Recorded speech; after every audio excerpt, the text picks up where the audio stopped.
In our previous episode, we followed tomatoes from the field to the factory, where speed preserved their flavor and freshness.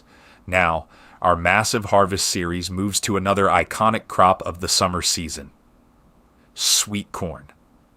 Unlike field corn, sweet corn owes its existence to a natural genetic mutation discovered more than 1,000 years ago in the Americas.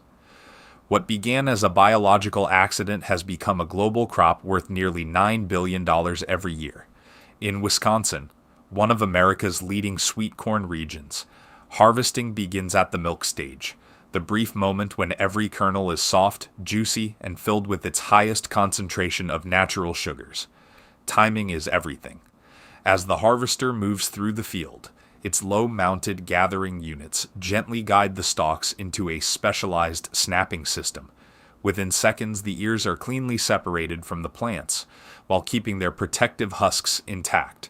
Rear conveyors carry the fresh ears through the machine before unloading them directly into trucks traveling alongside. Working continuously, a modern harvester can collect 10 to 20 tons of sweet corn every hour. But the real race begins after harvest.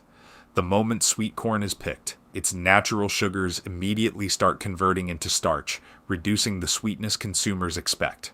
That's why every minute counts. Within hours, the corn reaches processing facilities where high-speed rubber rollers rapidly remove the husks and silky fibers.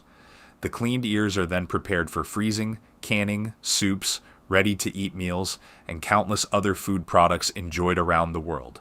From precision harvesting to rapid processing, sweet corn demonstrates how modern agriculture combines perfect timing, advanced machinery, and efficient logistics to preserve one of summer's sweetest harvests.